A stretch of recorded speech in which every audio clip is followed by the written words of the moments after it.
최근 우크라이나에서는 탈영이 속출하고 있습니다. 올해에만 벌써 6만 명이라는데 이 수치는 지난 2년 동안의 탈영병 수를 합친 것보다 2배 이상 많은 수치라고 합니다. 검문을 피하기 위해 온갖 기발한 방법들도 동원되고 있는데요.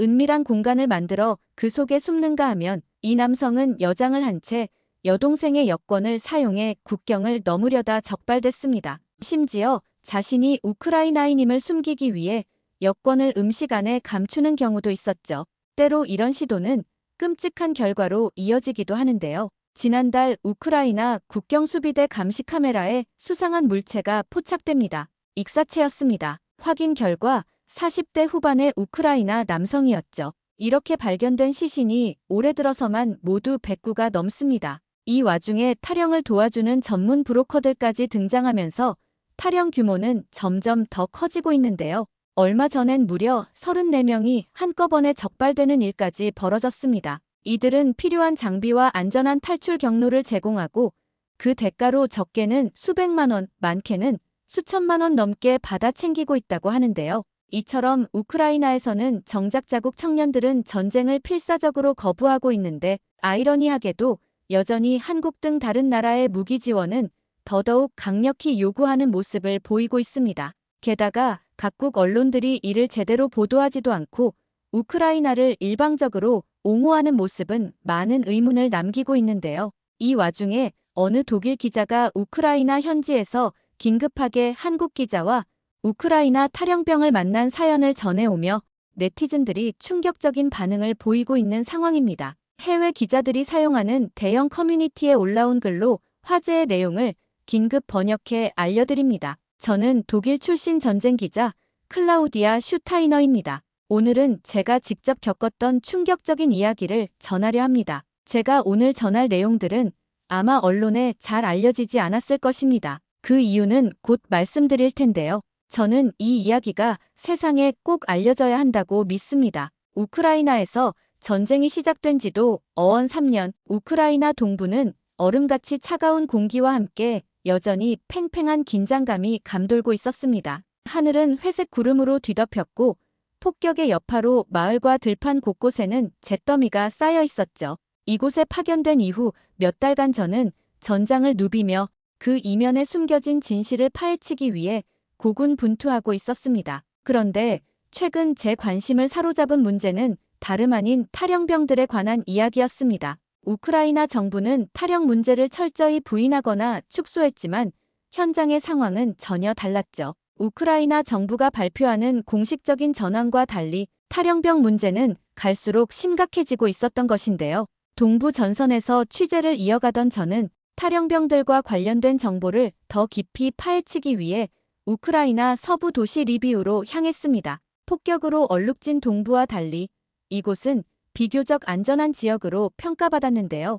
그러나 도시는 여전히 전쟁의 그늘 아래 있었죠. 거리에는 전쟁 피난민들과 군복을 입은 병사들이 뒤섞여 있었고 곳곳에서 희미하게 들려오는 대피 경고 방송이 일상처럼 반복되고 있었습니다. 저는 한적한 거리의 작은 카페에 앉아 노트북 화면을 바라보고 있었습니다. 며칠 전 동부 전선에서 취재한 병사들의 이야기를 정리하며 이들의 목소리를 어떻게 세상에 전달해야 할지 고민 중이었죠. 저는 전장 한가운데를 누비며 전쟁의 이면을 목격해왔지만 세상에선 여전히 전쟁을 둘러싼 허상과 선동적인 이야기들이 넘쳐나기만 했습니다. 그리고 그 허상은 진실을 덮어버리기에 충분해 보였어요. 그때 저의 휴대전화가 진동했습니다. 클라우디아, 기자 모임이 곧 시작합니다. 여기 리뷰 시청 옆 회의실로 오세요.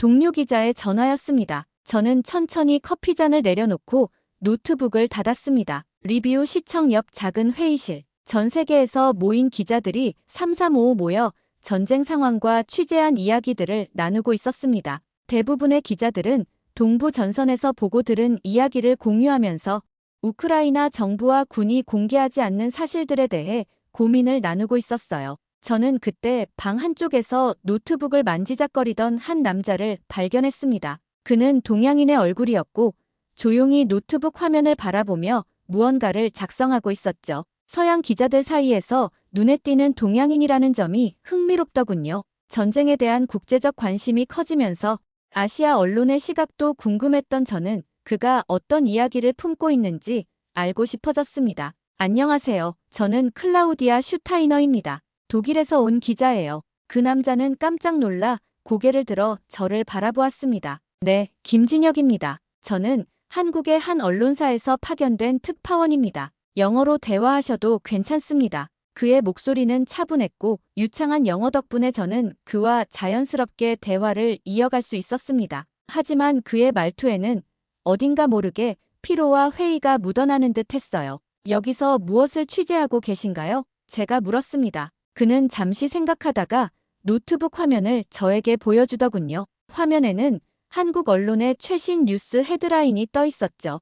우크라이나군 동부 전선에서 대승, 러시아군 대규모 손실, 혼란 가중. 한국에서는 대개 이런 식으로 보도되고 있습니다. 진혁 씨는 알 수 없는 표정으로 말을 꺼내기 시작했어요. 하지만 이곳에서 제가 직접 본 현실은 완전히 달랐습니다. 우크라이나 병사들은 굶주리고 탈영병은 계속 늘어나고 있어요. 전투 피로와 공포가 전역에 퍼져 있죠. 그런데도 한국 언론들은 러시아가 밀리고 있고 여전히 우크라이나가 유리하다는 내용을 중심으로 기사를 쓰고 있습니다. 저는 그의 말을 곱씹으며 조심스럽게 물었습니다. 그렇다면 왜 그런 보도가 계속 나오는 걸까요? 진혁 씨는 한숨을 쉬며 고개를 저었습니다. 독자들이 듣고 싶어하는 이야기를 쓰기 때문이겠죠. 사람들은 전쟁의 잔혹한 현실보다는 정의가 승리하고 있다는 이야기를 믿고 싶어 하니까요. 하지만 그는 잠시 말을 멈추고 창밖을 바라보았습니다. 그렇다고 해서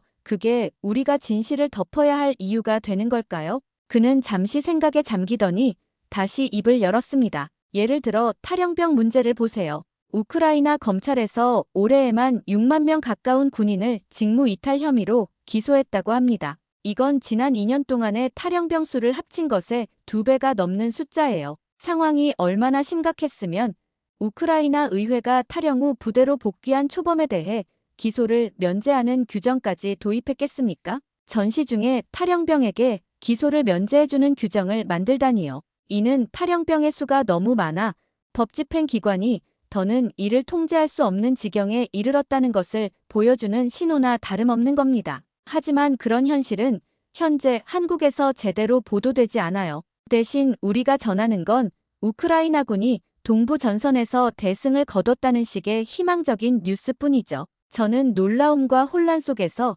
그의 말을 들었습니다. 6만 명이요? 그렇게 많은 병사들이 탈영하고 있는데 어떻게 전선이 유지될 수 있나요? 진혁은 고개를 끄덕이며 냉소적인 미소를 지어 보였습니다. 그게 문제입니다. 유지가 안 되니까 점점 더 강압적인 방식으로 병사들을 통제하려고 하고 그 결과는 더 많은 탈영병으로 이어지는 악순환이죠. 그런데도 우크라이나 정부는 이를 철저히 부인하거나 축소합니다. 그 대신 희망적인 서사에 모든 걸 집중하죠. 그리고 우리는 그런 서사를 그대로 보도하고 있습니다. 그는 잠시 말을 멈추고 손에 든 펜을 내려놓았습니다. 기자가 진실을 전하는 사람이 아니라 마치 듣고 싶어하는 이야기를 만들어내는 사람이 되어버린 것 같아요. 우크라이나 전쟁은 숫자와 서사로 포장되고 그 속에서 병사들의 목소리와 고통은 사라져버리죠. 그의 말이 제 마음 깊숙한 곳을 울렸습니다. 저 역시 종종 세상이 듣고 싶어하지 않는 진실을 알리기 위해 글을 써왔고 그로 인해 외면당한 적도 많았거든요. 진혁 씨와의 짧은 대화는 저에게 새로운 결심을 심어주었습니다. 병사들의 이야기는 단순히 전쟁의 고통을 드러내는 것이 아니라 이 전쟁의 본질을 완전히 이해하는 데 필요한 중요한 조각이라는 생각이 들었습니다. 탈영병에 대해 더 알고 싶다면 동부로 돌아가야 할 겁니다. 진혁이 말했습니다. 저는 고개를 끄덕이며 결단을 내렸죠. 그렇군요. 다시 그 현장으로 가서 가장 어두운 진실을 확인해 봐야겠어요. 진혁 씨와의 대화는 단순히 저를 다시 동부로 이끄는 계기였을 뿐만 아니라 언론이 전쟁을 다루는 방식에 대한 깊은 회의를 불러일으켰는데요. 한국과 독일 언론은 서로 다른 배경과 문화적 맥락을 가지고 있음에도 불구하고 전쟁을 보도하는 방식에서는 놀랍도록 비슷한 태도를 보이고 있는 듯 했습니다. 모두가 우크라이나의 저항을 미화하고 러시아군의 약점을 부각시키며 마치 이 전쟁이 곧 정의로운 승리로 끝날 것처럼 묘사하고 있었죠. 그러나 제가 목격한 현실은 그와는 거리가 멀었습니다. 그 차이를 확인하기 위해 저는 곧바로 동부로 향했습니다. 전쟁의 최전선, 부흘레다르 근처. 그곳에서 저는 전쟁의 가장 어두운 이면을 직접 마주할 준비를 했습니다. 동부 전선에 도착해 저는 병사들과 조심스럽게 접촉을 시도하기 시작했습니다. 그들과 나눈 대화는 제가 상상했던 전쟁의 이면을 넘어 훨씬 더 깊고 충격적인 현실을 담고 있었죠. 부흘레다르 인근 마을에 도착하자마자 팽팽한 긴장감이 느껴졌습니다. 폐허가 된 거리와 방치된 군용 차량들, 그리고 텅 빈 군 막사가 저를 맞이했죠. 이곳은 며칠 전 123여 단 소속 보병 수백 명이 진지를 버리고 떠난 사건이 벌어졌다는 이야기가 들려왔던 곳이었습니다. 찬바람이 몰아치는 도로 옆으로 부서진 차량과 파편들이 흩어져 있었고, 저는 주변을 살피며 걸음을 옮기던 중 길가에서 연기가 피어오르는 모습을 발견했습니다. 군복을 입은 남자가 트럭 옆에 기대어 담배를 피우고 있더군요. 그의 눈은 주변을 날카롭게 살피고 있었지만 표정에서는 피로와 긴장이 묻어나고 있었습니다. 저는 조심스럽게 접근하며 말했습니다. 안녕하세요. 저는 독일 기자 클라우디아 슈타이너입니다. 잠시 이야기 좀 나눌 수 있을까요? 병사는 저를 경계하는 듯한 눈빛으로 바라보며 말했습니다. 여긴 기자가 올 곳이 아닙니다. 위험해요. 저는 그의 목소리에서 묘하게 깃든 불안을 놓치지 않았죠. 하지만 당신의 이야기를 듣고 싶습니다. 저는 이곳의 현실을 기록하기 위해 왔습니다. 병사는 저를 올려다보며 잠깐 망설였습니다. 그러다 한숨을 쉬며 담배를 비벼 끄고 대답했죠. 여기서 얘기한다고 달라질 건 없겠지만 어차피 잠깐 쉬는 중이니까 그럼 짧게만 얘기해 보시죠. 대신 제 이름은 밝히지 말아주세요. 제가 이렇게 말하는 걸 들키면 군사법정에 설지도 모릅니다. 병사는 인근의 영토방위대대 소속 병사로 보급품을 나르기 위해 마을로 잠깐 내려온 중이라고 하였습니다. 그리고 그는 긴장한 표정으로 천천히 현장의 상황을 전하기 시작했어요. 제 이야기가 도움이 될지는 모르겠지만 여기서 본 것들을 누군가에게는 알리고 싶긴 하네요. 우리 부대는 5개월째 동부전선에 있었어요. 그런데 거의 매일같이 포격을 받았고 제대로 된 지원은 오지 않았죠. 러시아군은 계속 밀려오는데 우리에겐 총알도 제대로 된 장비도 없었습니다. 그 상황에서 상부는 우리더러 전선을 사수하라고만 했어요. 무의미한 죽음이었죠. 그는 한 번 말을 시작하자 멈추지 않고 속에 담아둔 이야기를 계속 쏟아냈습니다. 우리 부대에서 90명이 시작했는데 지금 남은 사람들은 30명도 안 돼요. 모두 지쳐버렸고 이젠 전선을 지키겠다는 의지도 바닥나버렸어요. 그래서 많은 이들이 탈영을 결심한 거죠. 더는 싸울 이유가 없으니까요. 그는 자신의 손에 쥔 낡은 소총을 들어보이며 쓴웃음을 지었습니다. 사실 저도 가고 싶었어요. 하지만 부모님이 기다리는 집조차 없어졌다는 걸 알고 나니 갈 곳이 없더군요. 그는 부흘레다르에 남아 계속 싸우는 선택을 했지만 그의 눈에는 두려움과 절망이 가득 차 있었어요. 그와 대화를 나누던 중 문득 한국 기자 진혁 씨와 나눴던 대화가 떠오르더군요. 한국 언론에서는 이런 건 절대 보도되지 않겠죠. 탈영병 이야기, 지원 부족 문제, 병사들의 사기 저하, 이런 것들요. 전쟁의 현실은 아예 감춰지고 대신 우크라이나군의 대승 같은 기사만 나가죠. 결국 사람들은 보고 싶어하는 진실만 믿고 싶어 하니까요. 사실 그의 말은 단지 한국 언론만을 겨냥한 것이 아니었습니다. 독일을 포함한 나토 회원국 대부분의 언론도 크게 다르지 않았겠죠. 전쟁의 불편한 진실 대신 사람들은 정의가 승리하고 있다는 이야기를 듣길 원하니까요. 지금 제 앞에 있는 이 병사도 마찬가지일 겁니다. 그의 피로에 찬 얼굴과 초조한 눈빛, 그리고 낡은 소총을 쥔 부르튼 손은 어디에도 제대로 기록되지 않겠죠. 그리고 이 모습 대신 아마도 그의 이야기는 멋지게 포장되겠지. 마치 승리를 위해 희생을 각오한 영웅처럼. 제가 잠시 생각에 잠겨 중얼대고 있는 사이 그는 소총을 내려놓고 고개를 돌리며 말을 멈췄습니다. 얼굴에는 갑자기 어두운 그늘이 드리워졌고 그의 표정은 점점 더 굳어졌죠. 며칠 전 저희 대대장님이 스스로 목숨을 끊었습니다. 흑립 중령이라고 정말 존경받던 분이었죠. 저는 그의 말을 듣고 몸을 앞으로 숙이며 물었습니다. 아니, 중령이 왜 그런 결정을 내렸나요? 그는 담담한 목소리로 말을 이었습니다. 우린 얼마 전 부울레다르 방어선으로 배치됐어요. 하지만 병력은 부족하고 탄약도 거의 없는 상태였습니다. 제대로 된 장비도 없는 상태에서 기관총만 들고 탱크와 드론에 맞서 싸우라는 명령이 내려졌지만 그건 말 그대로 학살에 가까운 작전이었죠. 그는 잠시 말을 멈추고 먼 곳을 응시하다가 천천히 고개를 저었습니다. 흐립 중령은 병사들을 지키고자 했습니다. 하지만 상부는 그를 범죄자 취급했어요. 상부에서 병사들을 학살로 이끌라는 작전을 강요했지만 중령님은 그 명령을 거부했는데 그 대가로 형사 고발을 당할 위기에 처했죠. 병사는 주먹을 꽉 쥐며 한숨을 내쉬었습니다. 그날 밤 중령님은 그렇게 상부의 형사 고발 위협을 받고 본부에서 스스로 목숨을 끊었습니다. 더 이상 병사들을 죽음으로 몰아넣는데 동참할 수 없었던 겁니다. 저는 그의 말을 들으며 무거운 침묵에 잠겼습니다. 병사의 말은 우크라이나 전쟁의 참혹한 현실과 그 속에서 인간이 겪는 고통을 적나라하게 드러내고 있었죠. 그런데도 상부는 여전히 우리에게 싸우라고 합니다. 중령님의 죽음은 아무것도 바꾸지 못했어요. 그는 담배에 불을 붙여 몇 번 연기를 들이마셨지만 이내 멍하니 손에 든 담배만 바라보았습니다. 그는 정말로 우리를 위해 모든 걸 내던지신 분이었어요. 하지만 결국 그도 이 전쟁에서 벗어날 방법을 찾지 못하셨죠. 저는 그의 말에 깊은 울림을 느꼈습니다. 흐립 중령의 죽음을 기사로 다뤄야 한다는 결심을 굳히며 조용히 물었죠. 그의 이야기를 세상에 알리면 당신 대대의 상황을 바꿀 수 있을까요?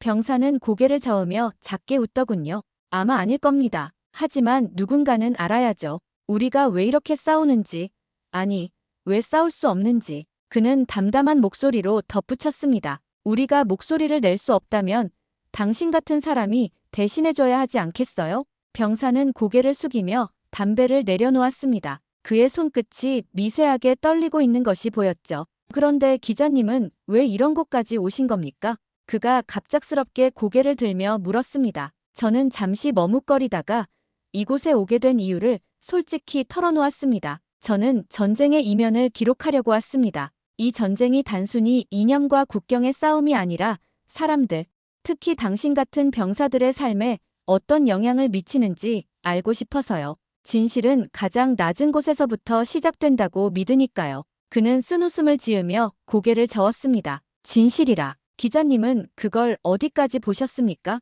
여기서 일어나는 일들은 진실이라기보다는 그냥 살아남기 위한 몸부림일 뿐입니다. 진짜 진실은 우리가 버려졌다는 겁니다. 지원도, 보호도, 희망도 없는 상태에서 그냥 싸우라고만 하니까요. 흐립 중령님도 결국 그걸 견디지 못하셨던 거죠. 병사들을 죽음으로 몰아넣는 명령을 따르느니 그분은 그냥 스스로 끝을 내신 겁니다. 그의 말은 묵직하게 가슴을 울렸죠. 그는 말을 멈추고 고개를 돌려 먼 곳을 바라봤습니다. 그런데 잠시 침묵이 흐르던 그 순간 멀리서 작은 소리가 들려왔어요. 저건. 그는 긴장한 표정으로 자리에서 일어섰습니다. 군사 경찰입니다. 탈영병을 찾으러 돌아다니는 것 같군요. 그의 얼굴에 순간적으로 스친 긴장감은 저를 얼어붙게 만들었습니다. 저는 주변을 살피며 그에게 조심스럽게 물었습니다. 지금 어떻게 해야 하죠? 그는 침착한 목소리로 대답했습니다. 저는 상관없습니다.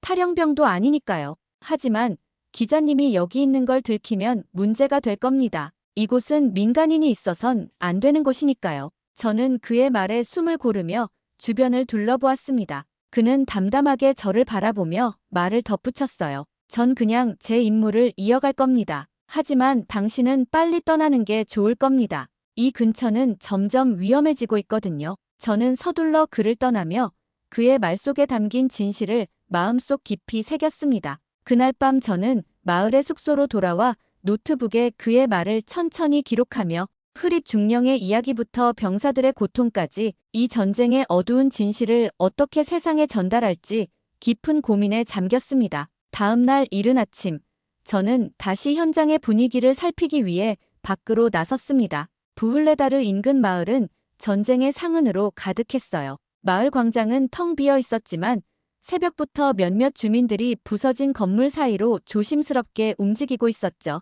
전쟁이 길어지며 대부분의 주민들은 떠났지만 경제적 여건이 부족하거나 평생 살아온 집과 땅을 떠날 수 없다는 이유로 남은 사람들도 있었습니다. 특히 노약자와 같이 피난길에 오르기 어려운 이들은 여전히 이곳에 머물며 삶을 이어가고 있었죠. 그들의 이야기도 물론 중요했지만 제가 이 마을에 온 이유는 따로 있었습니다. 바로 탈영병들에 관한 소문을 확인하는 것이었죠. 탈영병들이 이 근처에 있다던데 혹시 아시는 게 있나요? 마을 광장에서 만난 한 노인은 나지막한 목소리로 대답했습니다. 어젯밤 몇 명이 저쪽 숲으로 도망쳤다는 이야기를 들었소. 밤중에 누군가 움직이는 걸 봤다는 이야기가 있었지요. 하지만 조심하는 게 좋을 거요. 군사 경찰이 그들을 쫓고 있다던데 괜히 문제에 휘말리지 않도록 말이오. 노인의 말에 저는 고개를 끄덕이며 숲 쪽을 바라보았습니다. 그의 경고에도 불구하고 저는 이곳에 온 이유를 떠올리며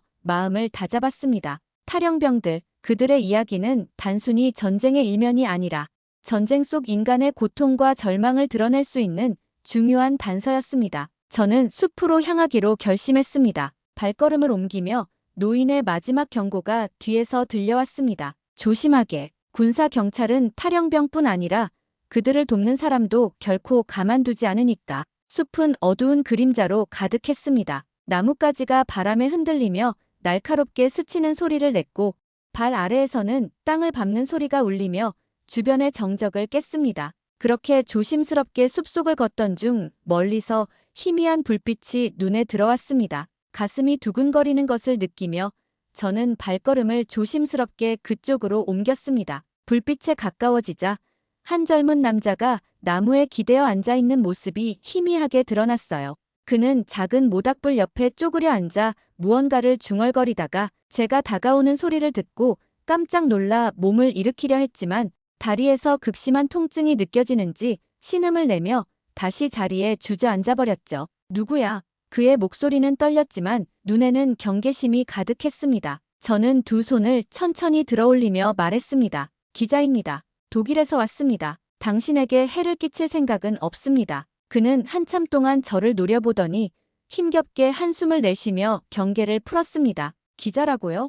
이런 곳에서 기자가 뭘 하려고요? 저는 그의 신뢰를 얻기 위해 조심스럽게 그의 옆자리에 앉으며 그를 살폈습니다. 그의 왼쪽 다리는 붕대나 부목 없이 심하게 부어올라 있었고 피가 흘러 옷에 얼룩을 남기고 있었어요. 다리가 부러진 건가요? 제가 조심스럽게 물었습니다. 그는 피우고 있던 담배를 깊게 빨며 대답했습니다. 숲속에서 도망치다가 나뭇가지에 걸려 넘어졌습니다. 그때 다리뼈가 부러진 것 같아요. 동료가 붕대와 약품을 구하러 갔습니다. 저는 여기서 그를 기다리고 있는 거예요. 그의 말투는 지쳤지만 눈에는 희미한 희망이 남아 있었습니다. 이대로 오래 버틸 수 있겠습니까? 제가 조심스럽게 물었습니다. 그는 잠시 침묵하다가 고개를 저었습니다. 글쎄요. 하지만 그는 반드시 돌아올 겁니다. 함께 도망쳤으니까요. 제가 이런 상태로 혼자 남겨질 리가 없어요. 그는 잠시 말을 멈추고 나지막한 목소리로 덧붙였습니다.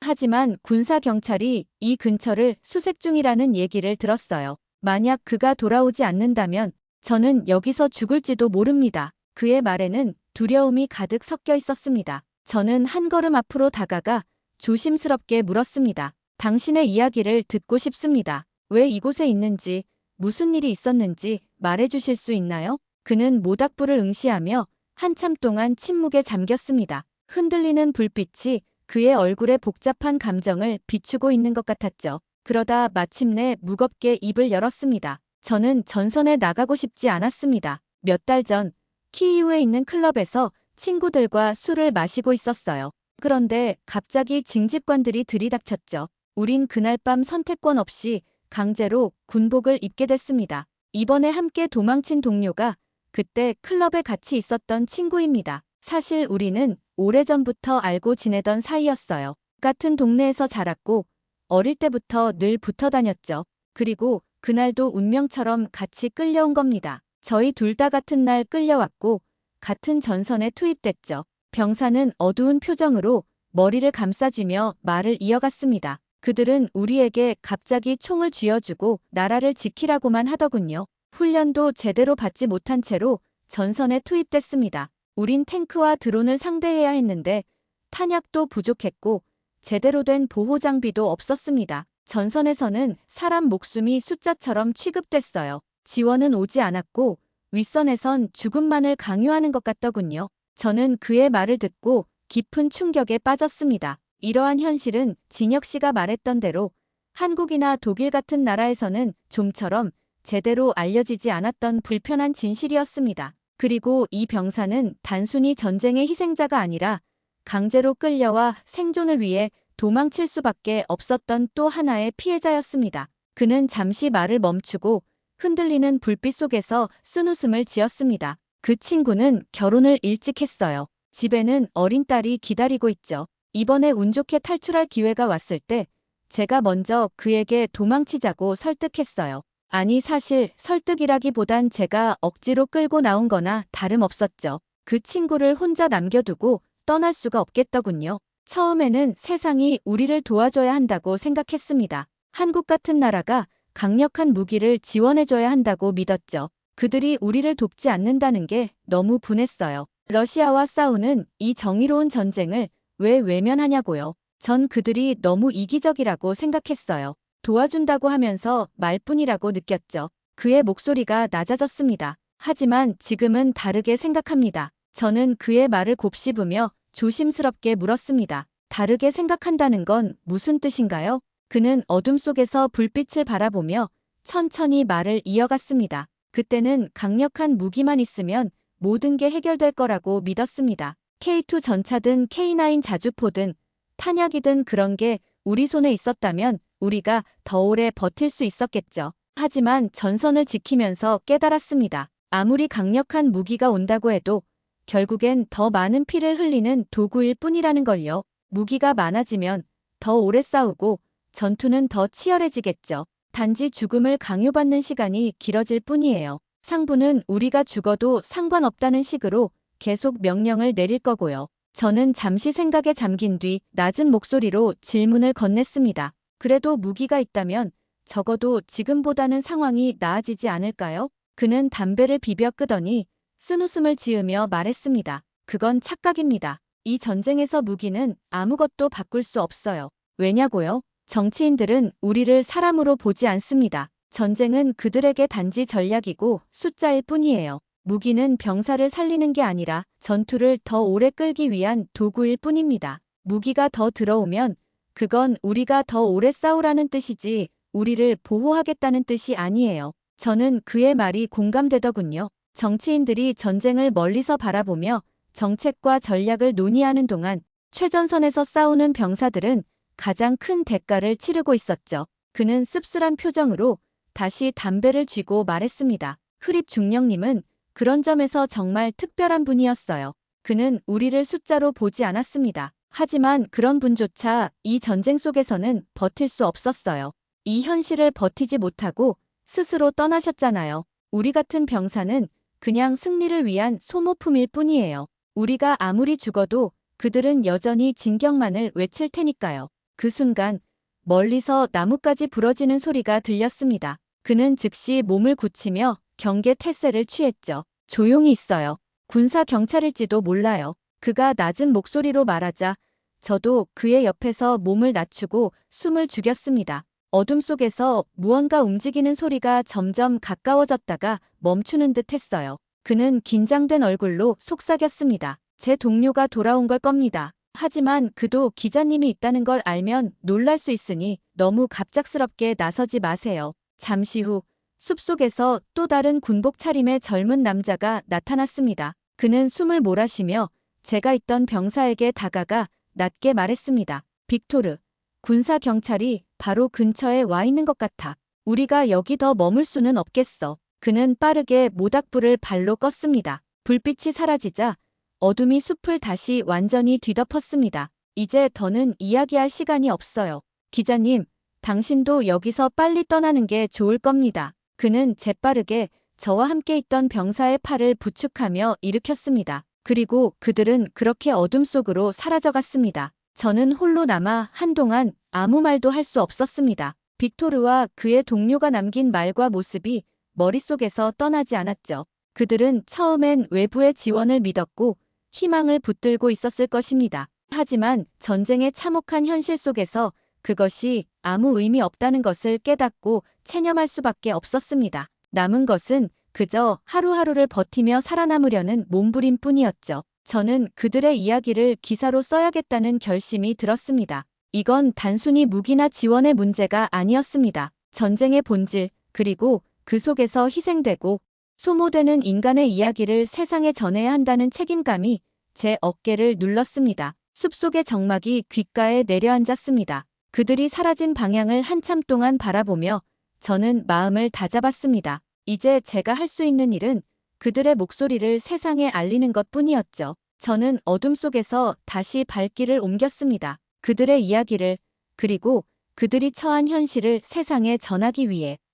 한국이 세상에서 제일 멍청한 국가라고, 여기 어떤 이유로 한국을 비웃고 있는 우크라이나인들 사이에서 혼란스러워하는 한 여성이 있습니다. 그런데 이 여성은 그 이유를 들은 뒤 그간 알지 못했던 충격적인 사실을 깨닫고 그만 경악을 금치 못했다고 하는데요. 도대체 이 우크라이나인들은 무슨 이유로 한국을 비웃고 있었던 것일까요? 그리고 그 이유는 과연 타당한 것이었을까요? 현재 해외 대형 커뮤니티에서 화제가 되고 있는 해당 글을 긴급 번역해 알려드립니다. 저는 우크라이나 전선에서 군사장비 점검을 담당하는 직원 올가입니다. 우크라이나의 전쟁이 시작된 후부터 저는 매일같이 전선에서 돌아온 탱크와 장갑차, 군용 차량을 점검하고 수리하는 일에 매달리며 하루하루를 보내고 있죠. 요즘 끊임없이 고장이 나고 파손되는 장비들 때문에 하루가 다르게 물자가 부족해져가는 현실을 뼈저리게 느끼고 있습니다.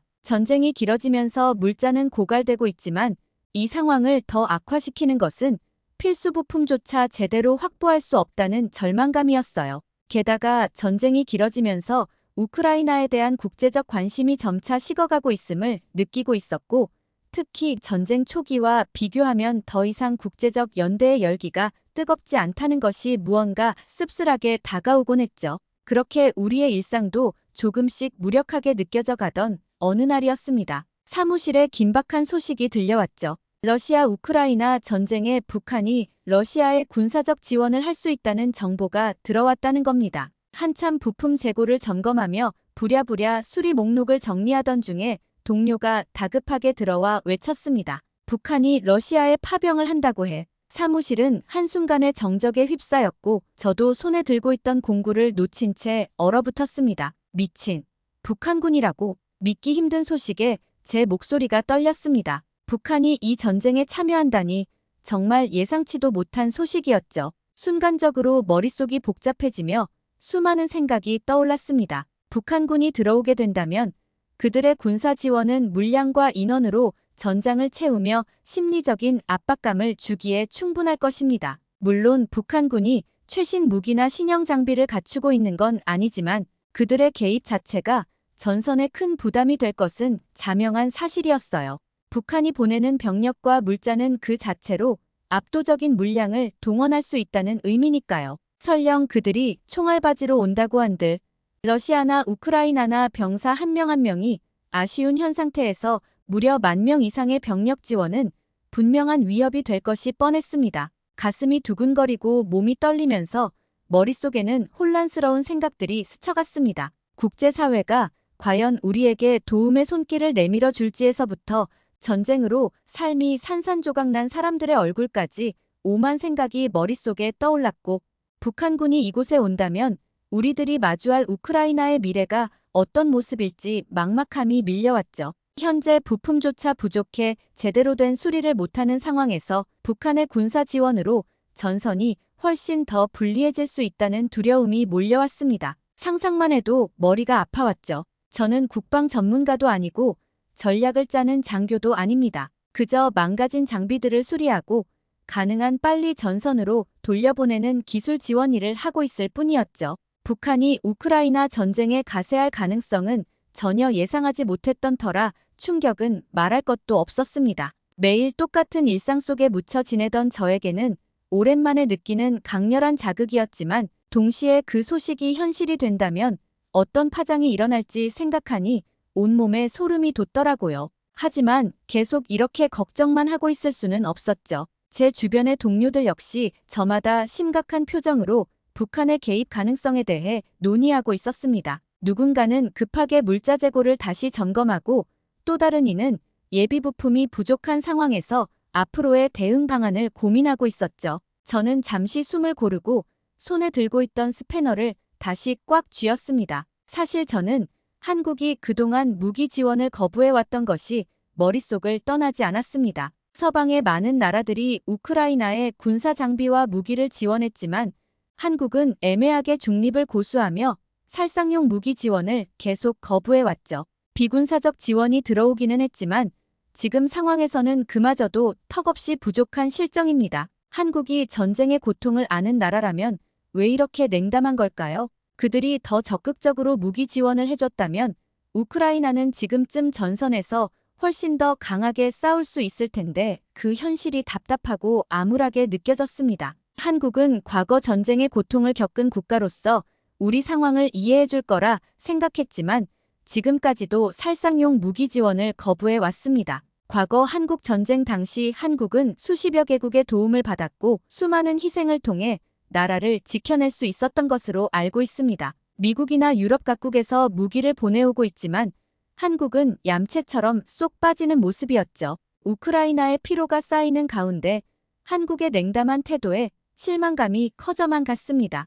그래서 솔직히 저는 한국에 대해 그다지 호의적인 감정을 가지고 있지 않았습니다. 그래서였을까요?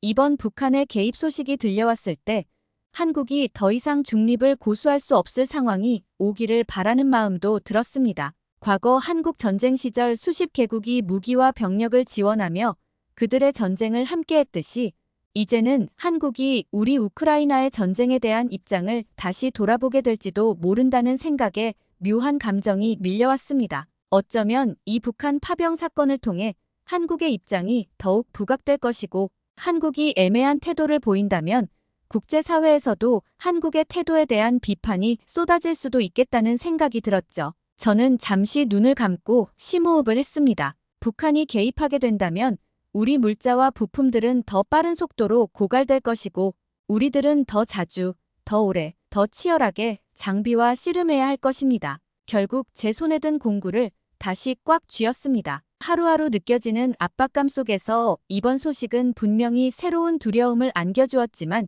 현실은 분명했어요. 모든 생각과 두려움을 뒤로하고 당장 눈앞에 고장난 장비들을 어떻게든 살려내야 했습니다. 그렇게 그날이 지나갔고 다음날 끝도 없이 이어지는 수리 작업에 몰두하고 있을 때였어요. 저는 언제나처럼 무심코 망가진 부품을 떼어내고 새 부품을 장착하며 조용히 일에만 집중하고 있었습니다. 하지만 머릿속에는 여전히 북한군 파병 생각과 한국의 애매한 태도에 대한 불만이 떨쳐지지 않더라고요. 잠시 쉬어가려고 한숨을 돌리며 밖으로 나가니 함께 일하는 동료 올레흐가 담배를 피우고 있었습니다. 그는 평소에 말수가 많지 않은 편이지만 전쟁이 시작되고 부쩍 친해진 동료였죠. 그는 생각이 깊고 아는 것도 많아서 그와 이야기하다 보면 마음이 편해지곤 했습니다. 특히 고민이 있거나 조언이 필요할 때면 자연스레 그에게 말을 걸곤 했죠. 저는 잠시 담배 연기 속에 서서 그와 함께 이야기를 나누기 시작했습니다. 올레흐,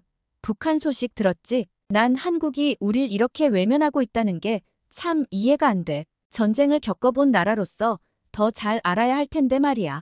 결국 북한이 우리 전선에 들어온다면 한국도 책임을 느껴야 할 거야. 올레흐는 제 말을 듣고 잠시 침묵하더니 담배를 길게 한 모금 빨아들이고 조용히 말을 꺼냈습니다. 올까, 너 우크라이나가 한국 전쟁 때 어떤 역할을 했는지 알고 있나? 그의 뜻밖의 질문에 저는 조금 당황했습니다. 우크라이나가 한국 전쟁 때 역할을 했다고? 저는 사실 이 전쟁에 대한 이야기를 거의 들은 적이 없었습니다. 단지 많은 국가들이 한국을 도왔다는 사실 정도만 어렴풋이 알고 있었죠. 조심스럽게 고개를 저으며 그를 바라보자 올레흐는 잠시 먼 곳을 바라보더니 천천히 이야기를 이어갔습니다. 우크라이나는 한국 전쟁 당시 소련의 지휘 아래에서 북한을 지원했어. 그게 우리가 지금 한국으로부터 무기를 직접 받지 못하는 이유 중 하나일 수도 있어. 우리 우크라이나가 북한을 도왔다고? 저는 올레흐의 말에 당혹스러움을 감출 수 없었습니다. 생각지도 못한 얘기였어요. 올레흐는 다시 한번 고개를 끄덕이며 말을 이었습니다. 그뿐만이 아니야. 한국 전쟁 동안 우크라이나는 전투기와 군수 물자들을 소련을 통해 북한에 지원했지. 우리 조국은 소련의 일부로서 북한을 위한 무기 생산에도 적극적으로 협조했어. 한국 입장에서 보면 우크라이나도 그 전쟁에 깊이 관여했던 셈인 거지. 갑작스러운 충격에 저는 그 자리에서 얼어붙고 말았습니다. 우크라이나가 한국 전쟁에 관여했다는 사실도 북한을 직접적으로 지원했다는 사실도 전혀 몰랐던 터라.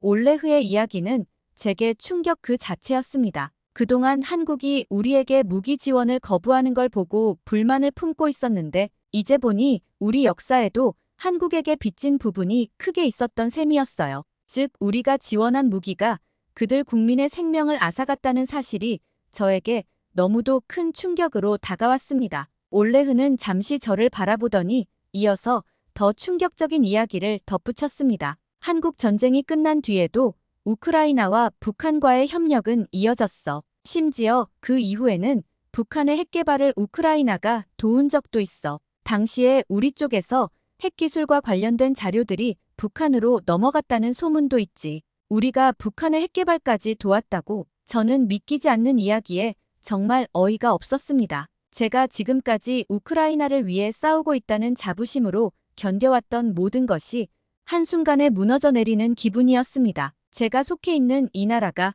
우리가 그토록 비난하던 북한의 핵 개발을 도왔다는 사실을 저는 전혀 모르고 있었습니다. 올레흐는 고개를 끄덕이며 진지하게 말을 이어갔습니다. 그게 바로 지금 한국이 우리에게 선뜻 무기를 지원하지 않는 이유일지도 몰라. 그들에게는 아직도 우리가 과거에 북한을 지원했던 기억이 남아있을 테니까. 그리고 올까. 사실 한국이 우크라이나에 대해 불편한 감정을 가질 만한 일이 더 있어. 너 주일 우크라이나 대사가 야스쿠니 신사에 참배한 적 있다는 거 알고 있어? 저는 고개를 저었습니다. 이 또한 그동안 들어본 적이 없는 이야기였습니다. 올레흐는 담담하게 말을 이었습니다. 야스쿠니 신사는 한국 사람들에겐 전쟁의 아픈 기억을 되새기는 장소야. 그곳엔 2차 세계대전 당시 전범들이 합사되어 있거든. 한국 입장에선 우리 대사가 그런 곳을 방문한 걸 보고 실망할 수밖에 없었을 거야. 저는 묵묵히 그의 이야기를 들으며 한국과 우리의 관계가 생각보다 더 복잡하게 얽혀 있음을 깨닫기 시작했습니다. 또 한 가지 더 있어. 그 대사가 독도를 분쟁 지역으로 표기한 지도를 사용한 적도 있어. 한국 사람들은 독도를 그들 영토로 생각하는데 지도에서 분쟁 지역이라고 나와 있는 걸 보곤 당황했겠지. 이 두 가지 일로 한국 사람들은 우리가 그들의 입장을 고려하지 않는다고 느꼈을 수도 있어. 올레흐의 말에 저는 다시금 생각에 빠졌습니다. 우크라이나가 한국에 실망을 주었던 일들이 생각보다 많다는 것을 처음으로 알게 된 순간이었죠. 저는 올레흐의 말을 곱씹으며 생각에 잠겼어요. 우크라이나와 한국의 관계는 그저 우리가 피해자인 이 전쟁 하나로 설명될 수 있는 게 아니었던 것입니다. 과거의 역사가 이렇게 깊게 얽혀 있었다는 사실을 몰랐기에 한국이 무기 지원을 거부하는 이유를 이해하지 못하고 불만만 가득 품었던 제 자신이 부끄러워졌죠.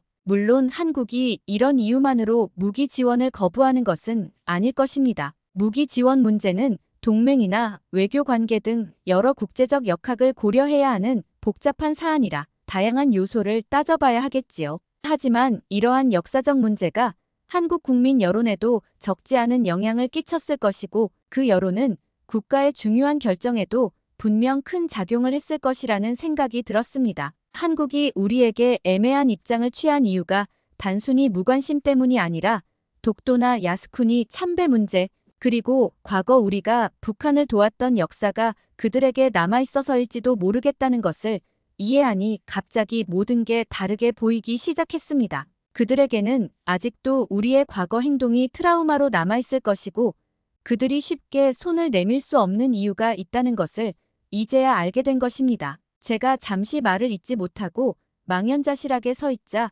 올레흐는 제 어깨를 가볍게 두드려 주었습니다. 우리도 한국에 기대할 수만은 없어. 우린 우리 방식대로 이 전쟁을 버텨야 하고 우리의 과거를 직시하면서 다른 나라들이 가진 시선도 이해해야 할 필요가 있는 것 같아. 과거는 쉽게 사라지지 않으니까. 그는 잠시 말을 멈추더니 덧붙였습니다. 그리고 그럼에도 불구하고 한국은 이미 우리에게 큰 도움을 줬어. 미국을 통해 우회 지원을 엄청나게 해줬지. 우크라이나가 과거에 그런 일을 했는데도 우리에게 이렇게 지원해 준 걸 보면 누군가는 한국이 순진하다고 비웃을지도 모를 정도로 말이야. 그날 밤 저는 잠을 이루지 못했습니다. 머릿속에서 끊임없이 떠오르는 생각들이 잠을 방해했죠. 우리가 과연 한국에게 무기를 지원해달라고 요구할 자격이 있는 걸까? 아니면 없는 걸까? 스스로에게 묻고 또 묻는 밤이었죠. 그리고 낮에 올레흐가 말했던 이야기가 반복해서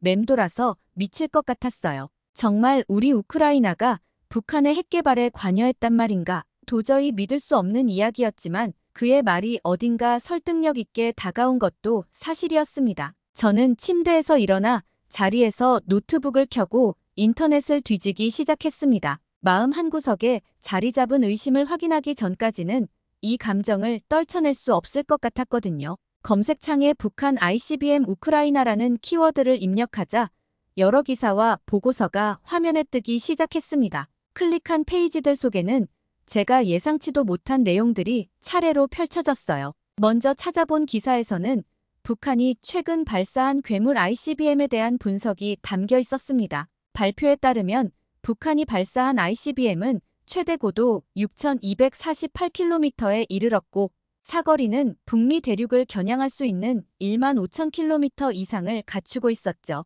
그간 전 세계 어떤 ICBM보다 높은 고도와 성능을 보유한 미사일이었으며 이로써 북한은 미국이 인정하든 말든 핵탄두와 이를 실어 나를 장거리 운반체를 모두 보유하게 된 셈이었습니다. 충격을 억누르며 계속해서 스크롤을 내리자 이번 미사일의 성능은 2017년 북한이 쏘아 올렸던 화성 15형보다도 고도와 사거리가 말도 안 되게 늘어난 것으로 분석된다는 기사가 이어졌습니다. 미국과 서방의 제재 속에서도 이렇게 비약적인 발전을 이룬 북한의 기술이 도대체 어디서 왔는지 궁금해졌습니다. 2010년 이후 북한의 미사일 기술은 너무도 급작스럽게 발전했고 북한 자체 기술만으로는 불가능한 수준이라 외부의 기술적 지원이 있었을 거라는 추측이 난무했어요. 그리고 그 출처로 가장 많이 언급되는 이름, 바로 우크라이나 유즈마시라는 단어가 제 눈에 들어왔습니다. 가슴이 철렁 내려앉는 기분이었죠.